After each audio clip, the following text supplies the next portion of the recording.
Welcome back to my YouTube channel. അരുണിമയാണ് സംസാരിക്കുന്നത്. അപ്പൊ നമ്മൾ ഇടയ്ക്കിടയ്ക്ക് ഓരോ സിനിമയൊക്കെ കാണാൻ വേണ്ടി പോകാറുണ്ട് അല്ലേ? അങ്ങനെ പുതിയതായിട്ടുള്ള ഒരു സിനിമയുടെ റിവ്യൂ ആയിട്ടാണ് ഞാൻ ഇന്ന് വന്നിരിക്കുന്നത്. അപ്പൊ ഏതാണ് കാണാൻ പോയ സിനിമ എന്ന് വെച്ച് കഴിഞ്ഞാൽ ഒരു ഹിന്ദി സിനിമയാണ്. ക്രൂ എന്നാണ് ഈ ഒരു മൂവിയുടെ പേര്. അപ്പോൾ അത്യാവശ്യം ഈ ഒരു റീസെന്റ് ഹിറ്റ് ആയിട്ടുള്ള ഹിന്ദി സിനിമകളിൽ ഒന്നാണ് ക്രൂ എന്ന് പറയുന്നത്. സാധാരണ ഹിന്ദി സിനിമ അത്യാവശ്യം ശ്രദ്ധിക്കപ്പെടുമ്പോൾ മിക്കവാറും അതിന്റെ മെയിൻ ലീഡ് എന്ന് പറയുന്നത് ഓൾവേസ് മെയിൽ തന്നെയായിരിക്കും അല്ലെ. ആക്ടേഴ്സിന്റെ മൂവീസ് ആയിരിക്കും ഹിറ്റ് ആവുക. ഷാറുഖ് ഖാന്റെയോ സൽമാൻ ഖാന്റെയോ ഒക്കെ മൂവീസ് ആണ് ഭയങ്കര ഒരു ഹൈപ്പായിട്ട് മാറാറുള്ളത്. അപ്പോൾ ഈ അടുത്ത കാലത്ത് ബോക്സ് ഓഫീസിൽ ഭയങ്കര ഹിറ്റ് ആയിട്ടുള്ള ഒരു മൂവി ആയിരുന്നു ക്രൂ എന്ന് പറയുന്നത്. ഇതില് 3 നടിമാരായിരുന്നു പ്രധാന റോളിൽ വന്നിരിക്കുന്നത്. ആ 3 നടിമാരും അത്യാവശ്യം ടോപ്പ് ആയിട്ടുള്ള നടിമാര് തന്നെയാണ്. നമ്മുടെ കരീന കപൂർ, താബു, അതേപോലെ തന്നെ കൃതി സരൺ. ഈ 3 ആളുകളുടെ ക്രൂ എന്നുള്ള സിനിമയുടെ റിവ്യൂ ആണ് ഇന്നത്തേത്. അപ്പൊ എന്താണ് ഈ ഒരു റിവ്യൂല് സാധാരണയിൽ നിന്നും വ്യത്യസ്തമായിട്ടുള്ളതെന്ന് ചോദിച്ചു കഴിഞ്ഞാൽ, സാധാരണ നമ്മൾ അങ്ങനെ ഒരു കഥയൊന്നും പറയാറില്ല അല്ലെ.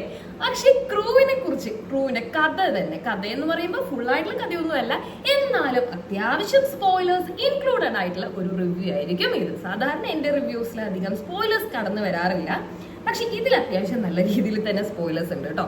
കാരണം എന്താന്ന് വെച്ച് കഴിഞ്ഞാൽ, നിങ്ങളോട് ഇത് ഞാൻ മസ്റ്റ് ആയിട്ട് കാണണം എന്ന് പറയുന്ന ഒരു മൂവി ഒന്നും ആയിരിക്കത്തില്ല. കാരണം എന്താന്ന് വെച്ച് കഴിഞ്ഞാല് നമ്മുടെ തലച്ചോറ് വീട്ടിൽ വെച്ചിട്ട് ചുമ്മാ പോയി കാണാൻ വേണ്ടി പറ്റിയ ഒരു സിനിമയാണ് ഈ പറയുന്ന ക്രൂ എന്ന് പറയുന്നത്. അപ്പൊ ഇന്നലെയാണ് ഞാൻ ആക്ച്വലി ഈ മൂവി കാണുന്നത്.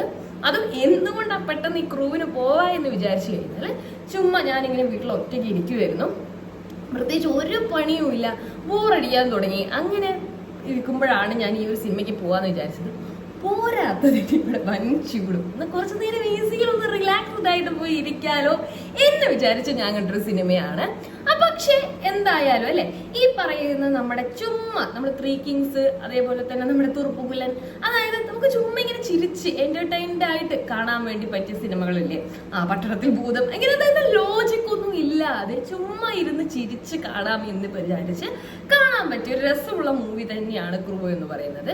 അപ്പൊ ആദ്യമേ ഒരു പോയിന്റ് പറയാം, നമ്മൾ ലോജിക്കലി ആലോചിച്ച് കഴിഞ്ഞാൽ, അതേപോലെ തന്നെ ഇതിൽ പൊളിറ്റിക്കൽ കറക്റ്റ്നസ് നോക്കിക്കഴിഞ്ഞാൽ ഇതിലൊന്നും ഈ മൂവി ഫിറ്റ് ആവത്തില്ല.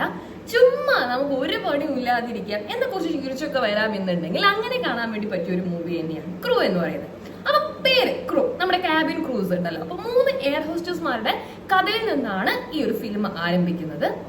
അപ്പൊ ഇങ്ങനെ ഇടയ്ക്ക് പാസ്റ്റ് കാണിക്കും, ഇടയ്ക്ക് പ്രസന്റ് കാണിക്കും, അങ്ങനെ ഒരു ഫ്ലോയിലാണ് ഈ മൂവി പോകുന്നത്.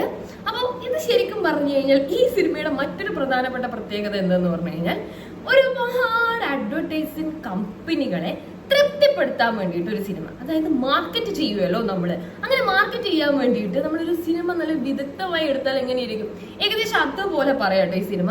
ഒരുപാട് ബ്രാൻഡിന്റെ പ്രൊമോഷൻസ് നമുക്ക് ഇങ്ങനെ ഇടയ്ക്ക് കാണാം. ലൂയി വിറ്റോൺ വരുന്നുണ്ട്, അൽജിയോ വരുന്നുണ്ട്, അങ്ങനെ ഒരുപാട് ബ്രാൻഡ്സ് ഇതിൽ വരുന്നുണ്ട്. നമ്മുടെ വിജയ് മല്ലി ഇല്ലേ, ബാങ്ക്രപ്റ്റ് ആയിട്ടുള്ള, അതായത് നമ്മളെ ഈ പറയുന്ന കിങ് ഫിഷർ എയർലൈൻസ് ഒക്കെ നിങ്ങൾക്ക് ഓർമ്മയില്ല. ഏകദേശം അതിന്റെ ഒരു റൂട്ടിലാണ് ഈ മൂവി പോകുന്നത്. അതായത് ഇവർ 3 ആളുകൾ ക്യാബിൻ ക്രൂസ് ആണ്, എയർ ഹോസ്റ്റേഴ്സ് ആണ്. അങ്ങനെ ഇവരെല്ലാം ഇങ്ങനെ ഈ പറയുന്ന കോഹിനൂർ എയർലൈൻസിൽ ഇങ്ങനെ ജോലി തുടങ്ങുകയാണ്. അങ്ങനെ പോയിക്കൊണ്ടിരിക്കുന്ന സമയത്താണ് ഇവർ മനസ്സിലാക്കുന്നത്, ഇത് കമ്പനി കോഹിനൂർ എയർലൈൻസ് എന്ന് പറയുന്നത് എന്താണ്, ഏകദേശം ബാങ്ക്രപ്റ്റ് ആവാൻ വേണ്ടി പോവാണ്. 7 മാസമായിട്ട് ഇവർക്ക് ഇവിടുത്തെ ക്രൂസിനൊന്നും എന്ത് ചെയ്തിട്ടില്ല, ശമ്പളം കൊടുത്തിട്ടില്ല. അതുകൊണ്ട് തന്നെ അവരൊക്കെ കുറേ ബുദ്ധിമുട്ടിലൂടെയാണ് കടന്നു പോകുന്നത്.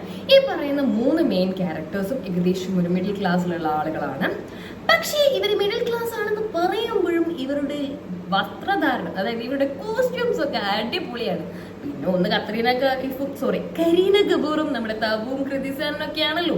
എത്ര മിഡിൽ ക്ലാസ് ആണെങ്കിലും അവർക്ക് ആ ഒരു ലുക്ക് മെയിൻറ്റെയിൻ ചെയ്തല്ലേ പറ്റൂ. അപ്പോൾ നമുക്ക് ഇവരുടെ ലുക്ക് കണ്ടിട്ട് ഒരിക്കലും ഇവർ മിഡിൽ ക്ലാസ് ആണ് എന്ന് നമുക്ക് മനസ്സിലാക്കാൻ പറ്റില്ല. ലുക്കൊക്കെ വേറെ ലെവലാണ്. പിന്നെ ഈ 3 ആൾക്കാരുടെ അടിപൊളിയായിട്ടുണ്ട്. ഇവരുടെ കോസ്റ്റ്യൂം ഡിസൈനേഴ്സ്, അതേപോലെ തന്നെ ഇവരുടെ സ്റ്റൈലിസ്റ്റ് ഒക്കെ നല്ല അടിപൊളി പണിയാണ് ഇതിൽ ചെയ്തിട്ടുണ്ട്. നല്ല ഭംഗിയുണ്ട് 3 ആളെയും കാണാൻ വേണ്ടിയിട്ട്. അപ്പോൾ പ്രത്യേകിച്ച് ഗേൾസ് ഒക്കെ ഇങ്ങനത്തെ മൂവീസ് ഇഷ്ടപ്പെടുവാണെങ്കിൽ, അതായത് ഇങ്ങനത്തെ ഡ്രസ്സിങ് സ്റ്റൈൽസ് ഒക്കെ നോക്കുന്ന ആളുകളുണ്ടെങ്കിൽ ഡെഫിനറ്റ്ലി നിങ്ങൾക്ക് എന്തായാലും ഇവരുടെ ഡ്രസ്സിങ് സെൻസ് ഇഷ്ടമാവുമായിരിക്കും. അതേപോലെ ഞാൻ പറഞ്ഞില്ലേ, ലോജിക് ഒന്നുമില്ല, എങ്കിലും ചിരിച്ച് നമുക്ക് കാണാം. അങ്ങനെ ഇവർ 3 പേരും കൂടെ പോകുന്നു. അങ്ങനെ ഒരു ദിവസം ഇവർ മനസ്സിലാക്കുകയാണ്, ഈ ഒരു എയർലൈൻസിൽ ഒരുപാട് ഗോൾഡിന്റെ സ്മഗ്ലിങ്സ് നടക്കുന്നുണ്ട് എന്നാണ്. അങ്ങനെ കള്ളക്കടത്തുകൾ നടക്കുന്നതിന്റെ പാർട്ടിലേക്ക് ഇവരും കൂടെ ജോയിൻ ചെയ്യുകയാണ്. അങ്ങനെയുള്ള ഒരു കള്ളക്കടത്ത് കഥയായിട്ട് ഇത് പിന്നെ മാറുകയാണ്. പിന്നെ അവസാനം ഇവർക്ക് മാനസാന്തരപ്പെട്ട് ഇവരിതൊക്കെ റെഡിയാക്കണം എന്നുള്ള തോന്നലൊക്കെ ആയിട്ട് വരുന്നതൊക്കെയാണ് ഇതിന്റെ ഒരു ബേസ് എന്ന് പറയുന്നത്. അപ്പൊ ചുമ്മാ ചിരിച്ച് ഏതായാലും രസമായിട്ട് കാണാൻ വേണ്ടി പറ്റിയ ഒരു സിനിമ തന്നെയാണ്. എന്താ പറയാ, ഒരിക്കലും മസ്റ്റ് വാച്ച് എന്നൊന്നും ഞാൻ ഒരിക്കലും പറയില്ല. നിങ്ങൾക്ക് കുറെ സമയം കയ്യിലുണ്ട്, അതേപോലെ തന്നെ നിങ്ങൾക്ക് പൈസ കൊടുക്കാൻ താല്പര്യമുണ്ട് എന്നിട്ട് ചുമ്മാ നല്ല എൻ്റർടൈൻഡ് ഫണ്ണായിട്ട് പോയിട്ട് വരാം.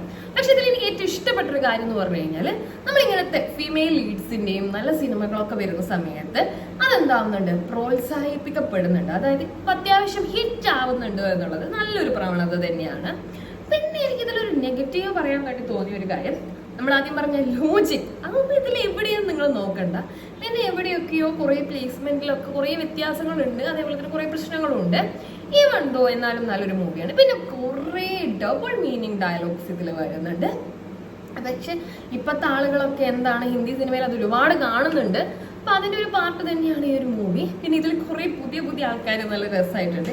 ഇതിൽ ക്രിനീസ് ആനുണ്ട്, ബോയ് ഫ്രണ്ട് ആയിട്ട് വരുന്ന ആള് നല്ല രസമുണ്ട്. പിന്നെ വിജയ് മല്യയാണ് കൊട്ടുന്നത്. അപ്പൊ വിജയ് മല്യയുടെ ഒരു മോളായിട്ടുള്ള ഒരാൾ വരുന്നുണ്ട്. ആളുടെ നല്ലൊരു പെർഫോമൻസ് ആണ്, നല്ല രസമുണ്ട്. ആ ഇരിയൊക്കെ നല്ല ചിരിക്കാനൊക്കെ ഉണ്ട്, കുറെ ചിരിക്കാനുണ്ട് എന്തായാലും ഈ മൂവിയില്.